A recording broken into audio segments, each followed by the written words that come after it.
right, you can open up with that precept. I did Deuteronomy 32:8. When the Most High divided to the nations their inheritance, when he separated the sons of Adam, he set the bounds of the people according to the number of the children of Israel. All right, so with that, we're giving all praises, honor, and glory, first and foremost, to Yahweh, Ba'ashem, Yahweh Shai, Ba'ashem, Makakodash. All right, Yahweh is the true name of the Heavenly Father, whom the world eagerly knows as God. Yahweh Shai, the name of his only begotten Son, whom the world eagerly knows as Jesus Christ. Ba'ashem, Makakodash is in the name of the Holy Spirit, and it's the inspiration given unto us to go into these scriptures, and Lord will edify the elect of the nation of Israel. We give double honors to the apostles and elders at Great Millstone, and salutations to you, sincere and humble brothers, faithfully and diligently pushing this truth with fear and trembling. And shalom to the believers who subscribe wholeheartedly through the Spirit and power of Yahweh Ba'ashem Yahweh Shai. All right, GMS Memphis Camp, all right, coming at you again, Lord willing, like we said, with an edifying lesson. It's entitled Supersessionism. No, Super Separatism. Yes, right? And that's the standard of Yahweh Ba'ashem Yahweh Shai, all right? Is to separate, all right? And that's been his whole thing, I heard from the beginning of time, right? Read it again, what the opening precept goes into. Deuteronomy 32:8. When the Most High divided to the nations their inheritance, when he separated the sons of Adam, he set the bounds of the people according to the number of the children of Israel.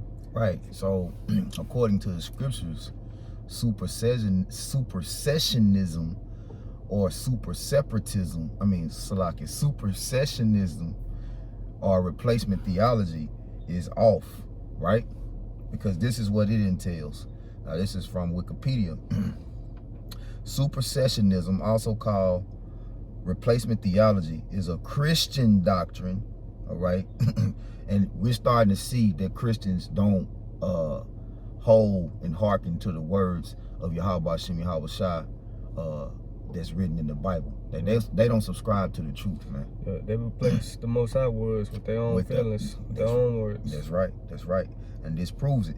It says, is a Christian doctrine that asserts that the new covenant through Jesus Christ supersedes the old covenant, which was made exclusively for the Jews. They say Jewish, but the Jews, meaning the Israelite people.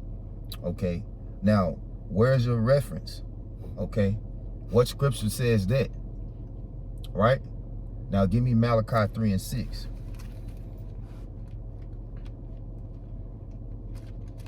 Because the Lord said he don't change, right?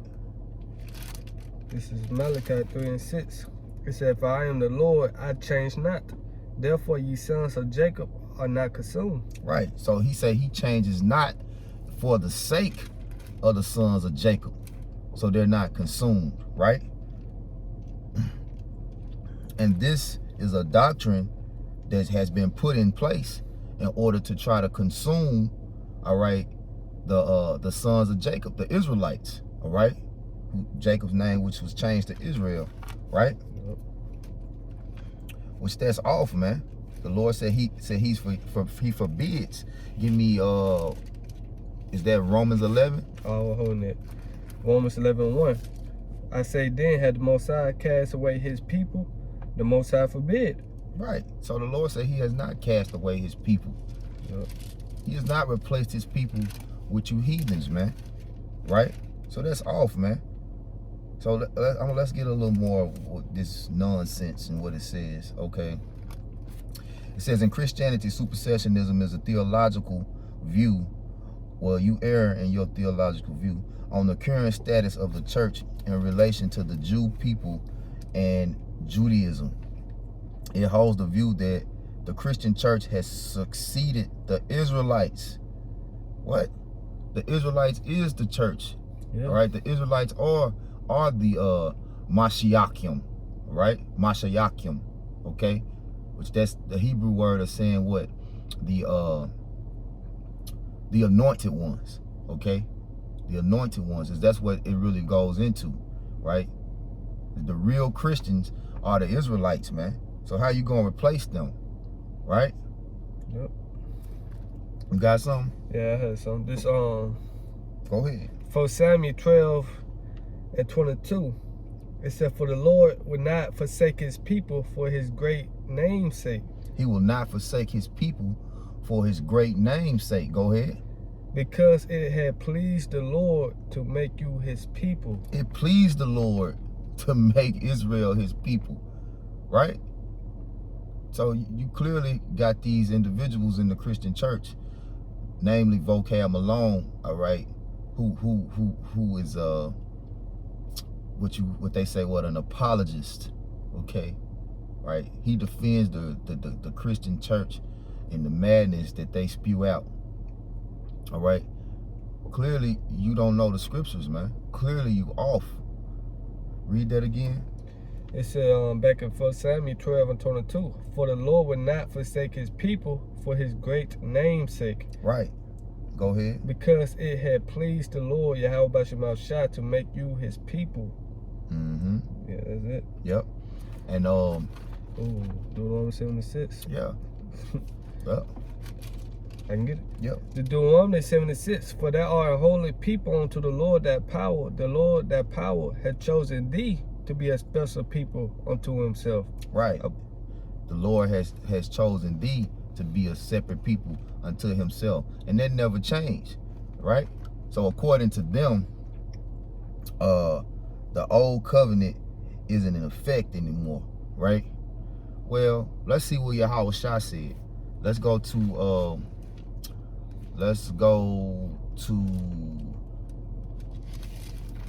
Matthew 5. Let's go to Matthew 1 and 21. Okay. All right. Which this ain't Yahweh Shah speaking. We're gonna go there first. Let's go to Matthew 1 and 21. It's Matthew 1 and verse 21. It say, and she shall bring forth a son, and thou shalt call his name Yahweh Shai, for he shall save his people from their sins. Right, Yahweh Shai, which is his true name. All right. Remember, he said for his name's sake, so that's very important. All right. His people are going to have his name first and foremost, his true name. All right. With you Christians, you calling on a non-existent God, man. Yep. Jesus Christ never existed, man. All right. The God of this Bible, though it says Jesus in the Bible because his name is sacred, his name is holy, and it's only given to his holy people, the prophets. That's who he reveals his secrets to. All right. It hasn't been given to these so-called people that replaced the Israelites. What's his name? Right? Since you've come up with this idea that you are the people, and you tend to be able to tell us what his judgment is in the earth. Tell us what his name is. Yeah. Right? As it says in Proverbs. Give me that, Proverbs 30, right? Since I'm going into it. But to further break down Matthew 1 and 21, it says that he will save his people from his sins, man. From their sins, man. His people. His people are the Israelites. Yeah, hey, I can just jump over to the 2nd chapter, verse 6. It said, in that Bethlehem in the land of Judah are not the least among the princes of Judah, for out of thee shall come a governor that shall rule my people Israel. That shall rule his people Israel. Yep. Plain, man.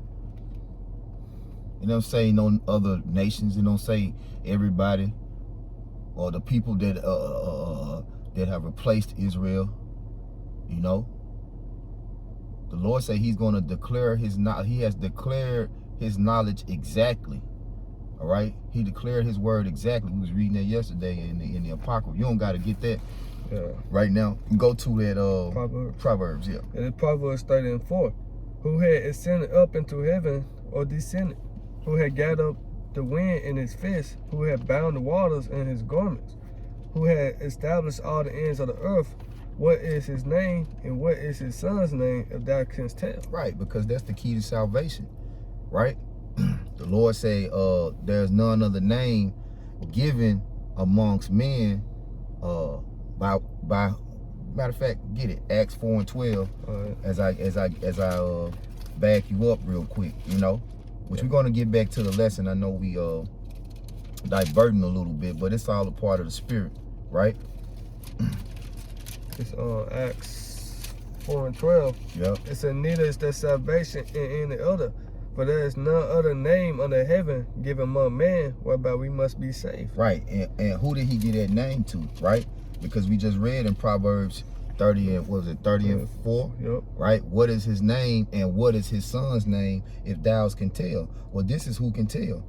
John 17 and 6. I have manifested thy name unto the men which thou gavest me out of the world.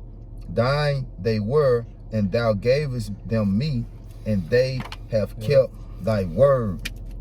Who is that? Go to 2 Ezra 3. Oh, the spirit. And 36. Get straight to the point. Yeah. The 2 Ezra 3 and 36. It said, thou shalt find that Israel by name had kept thy precepts, but not the heathen. Right, so you heathens are not a part of the covenants of Yahweh Hashem Yahweh Shai, and no way in hell have you replaced his people, man. Are you out of your goddamn mind? Yep, you are. Your mind has been condemned. Yes, indeed. Yep. Right? So I'm going to get some more of this article, you know, and we're going to let the spirit keep flowing. I mean, get some more of this off of Wikipedia. All right, it says, or it holds the view that the new covenant has replaced or superseded the Mosaic covenant from a supersessionist point of view. Point of view, that's an opinion. That's an opinion. Right? The Lord don't deal with opinion. All right? He deals with facts and judgment. He deals with truth, wisdom, knowledge, and understanding. All right? It says, you good. All right. Just by continuing to exist outside of matter of fact, see if it'll reach from here to here, before it reach from here to here. All right. Salaki, you having some technicals. We'll get right back. I just want to try to keep the phone charged so it don't die.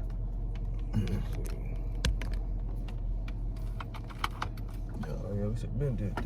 Yeah, Salaki. But all right, so yeah, back to it. It says, from a supersessionist point of view, just by continuing to exist outside the church, the Jews' descent, the view directly contrasts with dual covenant theology, which holds that the Mosaic covenant remains valid for Jews. And it does. The law endures forever. The scriptures say the law endures forever. So you see the madness behind, oh yeah, it's trying to come up. It's all good. So you see the madness behind these Christians and their ideology. The point is so that they don't have to keep the law, statutes, and commandments of Yahweh Hashem Yahweh Shai. All right, that's another reason why they adopt this theology of supersessionism. Right? They say that the old covenant, all right, the Mosaic covenant, all right, it's not valid anymore. It's done away with. It's done away with. You know, that's one thing that they say, right? But what did Yahweh Shai say? Let's go to Matthew 5, 17 and 18. Yeah, because it's crazy, because if it was done away with, why did the Lord say that he going to place the Mosaic laws, as you call them, in our inward parts? Right. That doesn't make sense. But this Matthew 5, you know, Christianity is a joke. It doesn't make sense, man. Yep. But this Matthew 5 and 17. Think not that I am come to destroy the law or the prophets. I am not come to destroy, but to fulfill. Right. Go ahead. For verily I say unto you, till heaven and earth pass, one jot or one tittle shall in no wise pass from the law, till all be fulfilled. Right. So that's plain. Not one jot nor tittle shall pass from the law till all be fulfilled. And one of the prophecies to be fulfilled is that the laws will be placed in our inward parts. That's the covenant that he made with who? Israel. What else? The blessings. Deuteronomy 28 chapter. Yeah. You know, we got to fulfill that. And they're going to be fulfilled in the kingdom of heaven, man. Yep. Man, every nation bow down to the Israelites, starting with our Lord and Savior, Yahweh Shai, which is also an Israelite from the tribe of Judah, man. You know? Yep. So you go to, what's that, Psalms 147, 19 yep. Right? We're going to get that, which we always bring that out. So the Lord cast away himself? Right. You know? Right. That doesn't make sense. That don't make sense. Oh, he said Psalms. We got to have something to govern, all right? We have to have something to set the standard for righteousness by, man. Yeah, what it say, Isaiah the 2nd chapter, out of Zion should go forth the law. Right. What law that is? Yep. Come on, man. Yep. So this Psalms 147:19. He showed his word unto Jacob, his statutes and his judgments unto Israel. He had not dealt so with any nation. And it's for his judgments that have not known them, praise ye the Lord. So that's plain and simple, man. Yep. And this is Hebrews 8:10. For this is the covenant that I will make with the house of Israel after those days, said the Lord. I will put my laws into their mind and write them in their hearts, and I will be to them a power, and they shall be to me a people. Right? And they shall not teach every man his neighbor and every man his brother, saying, know the Lord, Yahweh Shem Yahweh Shai, for all shall know me, meaning all of Israel. Yep. Right? Because ultimately we're doing these lessons for who? The elect of the nation of Israel. Because 2/3 of our people not going to get it on this side, man. So it's ultimately for those that he has given the ears to hear and eyes to see and receive his knowledge, wisdom, and understanding. But in the kingdom, we're all going to be holy. All right? We all going to have that perfect mind towards the righteousness of Yahweh Shem Yahweh Shai. We never going to err and go off, right?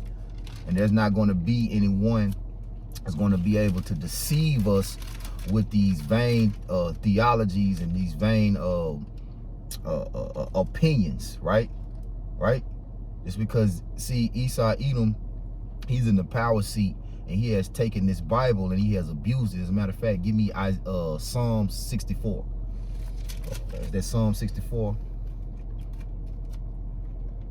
What hast thou done to declare? Psalms 50. Psalms 50, yeah. Psalms 50:16, but unto the wicked. As a matter of fact, since we in Psalms 50, right? Start at verse 4 and then jump. Psalms 50:4. He should call to the heavens from above and to the earth, that he may judge his people. Gather my saints together unto me, those that have made a covenant with me by sacrifice. Who was that? Right? Hey, Go ahead. I will jump down to 7. Hear all my people. You see, judge his people. Hear all my people, and I will speak, O Israel, and I will testify against thee. I am the Most High, even thy power, even your God. Right. So, right. So I'm gonna jump down to 16. But unto the wicked, the Most High said, what hast thou to do to declare my statutes? Right. Who gave you the authority to say that this is the Lord's word, that he has cast off his people, that he has replaced his people with everybody? Who the hell are you? Read that again. But unto the wicked, the Most High said, what hast thou to do to declare my statutes, or that thou shouldest take my covenant in thy mouth? Right. And you people, hey, you do not defend the gospel, man. All right? You destroy and pervert the gospel, man. Right? Yep. You do whatever the hell you want to do. But the Lord came down here and made a sacrifice for his people, all right? And you declared yourself his people, which his own people go off too and follow after your ways, right? Here it is, his precious blood was shed for his people, all right, to come back to the law, statutes, and commandments, to have the mind to actually seek after Yahweh Shem Yahweh Shai, which we had completely and utterly turned away from. But now we have been awakened to righteousness, man. Right? And that's what we telling our people to do, man. Right? Yep. Give me So one more verse. Go ahead. It says, seeing thou hatest instruction and casting my words behind thee. Because it's saying, what's that, Daniel, the 7th chapter, you think to change times and laws, you speak great words against the Most High. I want to say Daniel 7:25. You see, so hey, that's really blasphemy, man. That lets you know that Esau hate the Israelite. That's the perpetual hatred, which goes back into the blessing with Jacob and Esau, man. You know, the Most High has not cast away his people, man. You know, that's just what it is, man. Yeah, he gonna destroy 2/3 of his own people, but guess what? They gonna come back in the kingdom of heaven. You know. Yep, and he's giving them over to the deception of these different ideologies like supersessionism, man. Right? Because our own people will tell us God loves everybody. He don't hate. He all love. You know, they actually go harder against us than these other nations do, man. Yeah. Right? Just like they did against Yahweh Shai. And that's because they ultimately have been deceived by these people. So let me get this real quick. This is 1 Corinthians 15:33. Be not deceived, evil communications corrupt good manners, man. Right? And they'll say, why y'all using profanity and cussing? That ain't evil communication, man. Cursing is a part of the Bible, man. Yep. Right? As a matter of fact, I was looking up the word bless this morning, right? When you go into bless, it also say curse, man.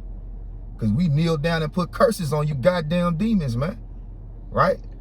Because that's actually a blessing for you. Because if the Lord say, matter of fact, in the book of Job, it say, I have seen the foolish taking root. Get Job 5:3 real quick. The Job 5:3. I have seen the foolish taking root, but certainly are cursed his habitation. Right.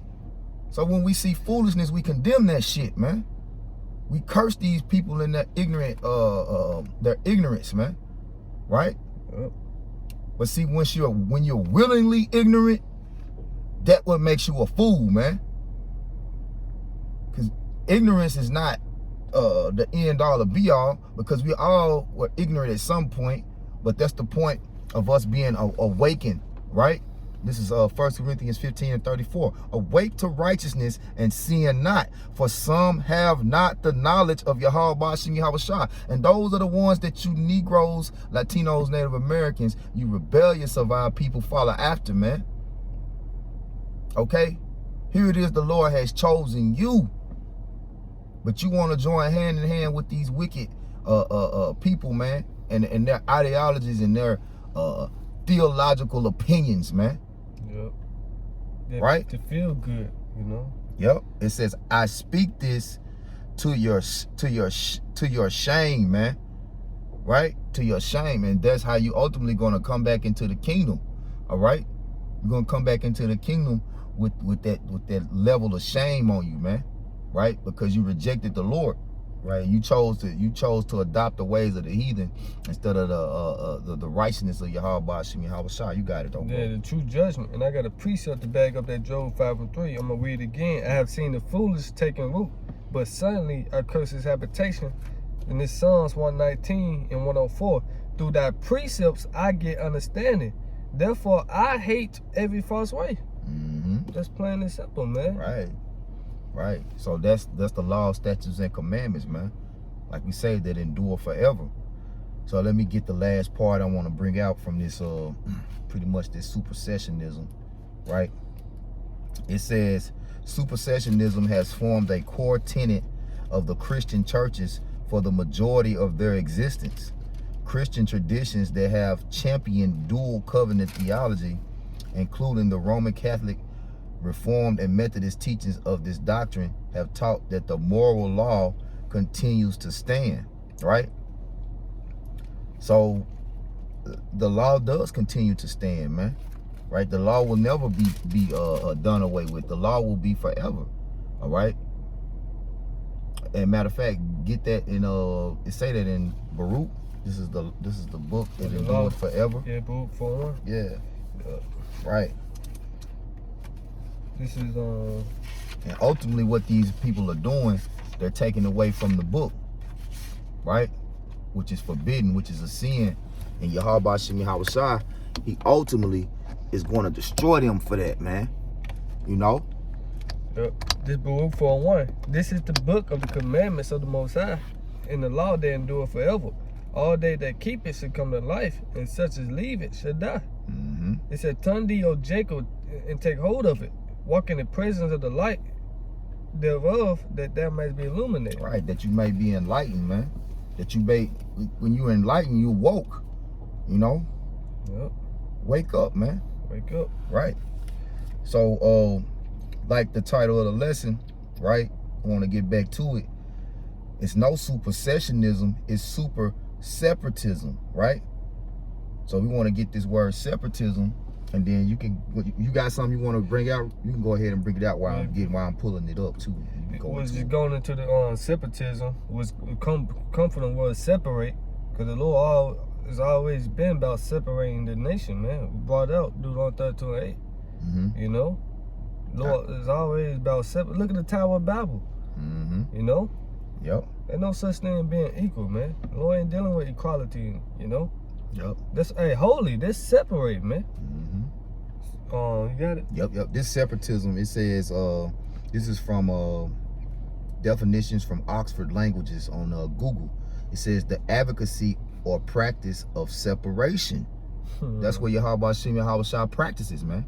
Right? He practices separation of a certain group of people from a larger body on the basis of ethnicity, religion, or gender.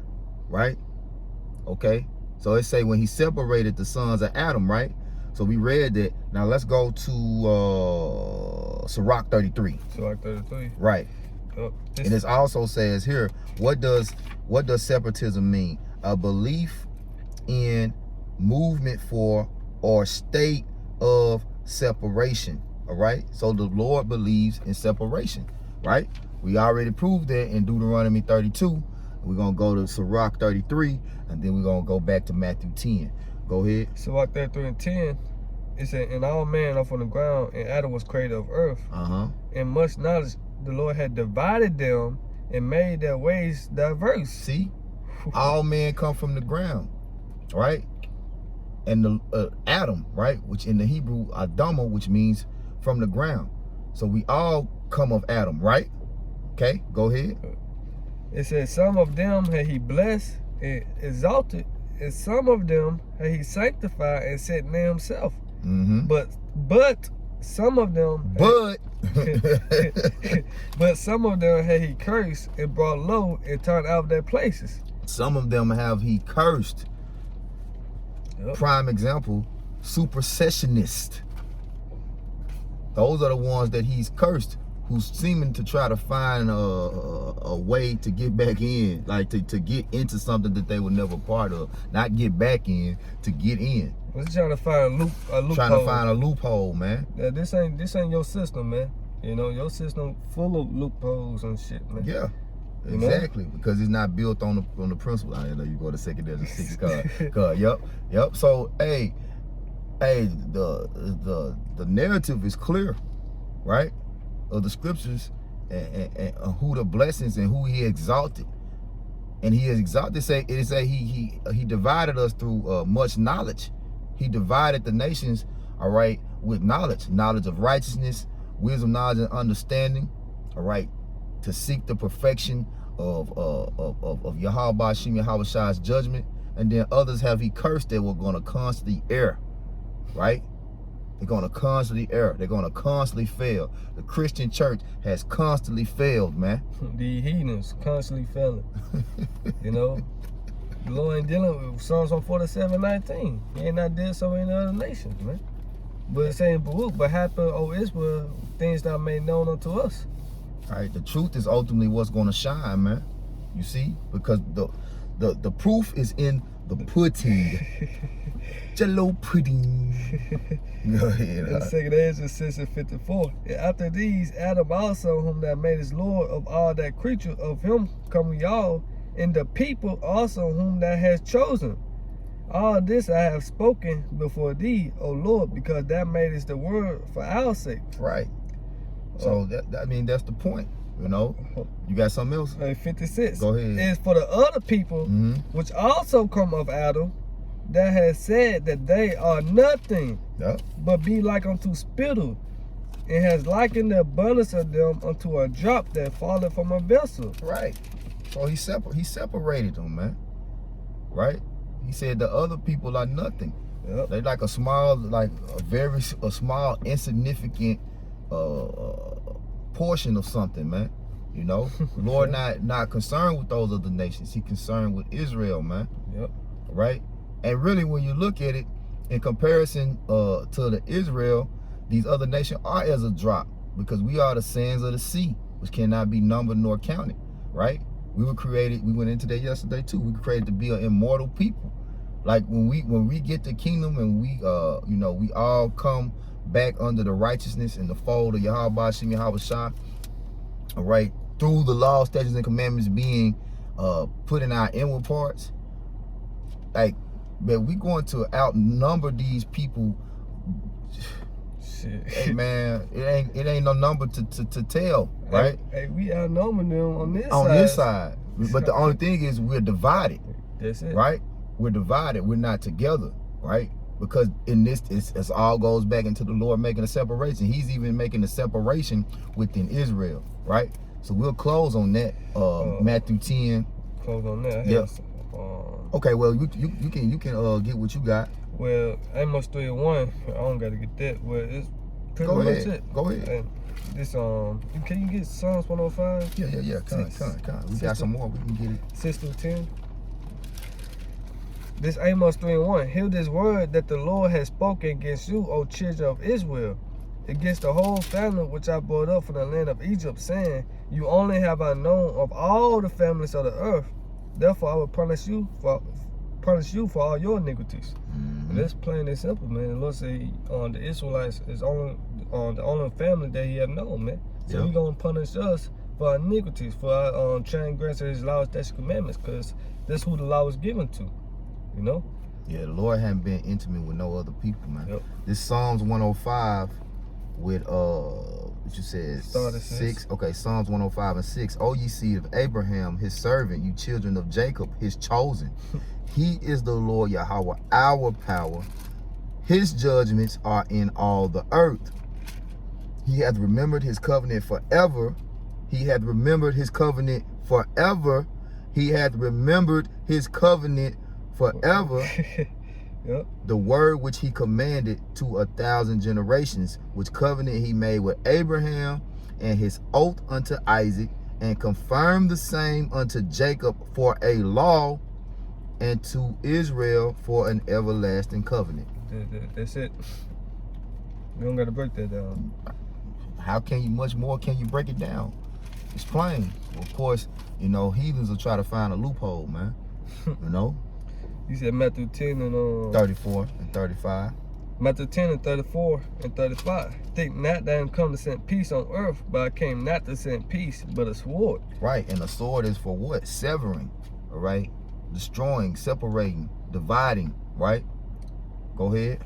It said, for I am come to set a man at variance against his father, and a daughter against his mother, and a daughter-in-law against her mother-in-law. Mm-hmm. And a man's foes should be they of his own household. Right. So the Lord even making a separation within Israel, man. Right? And that's why you Israelites who adopt these Christian views that these Edomites come up with, yep. All right, you are ultimately going to drink of that same cup, right? The same cup that the wicked are going to drink of, man. But you'll come back in the kingdom, but you're gonna take part of that destruction, man. Right? He said, think not that I come to send peace. All right, I came not to send peace, but a sword. Right? That sword is gonna ultimately come to destroy you, man. Right? And this truth is destroying you. No, this right? word. This word. So we need not say anything else. So, it's been said. The law has been laid, right? With that, we're going to give all praise and honor, glory again unto Yahweh, Ba'ashem, Yahweh Shai, Ba'ashem, Makakodash. All right? Double honors to the apostles and elders of Great Millstone. We're going to say, Kwam Yasharallah, Abab, Abab, Rise Israel, destroy confusion, Shalom. Shalom.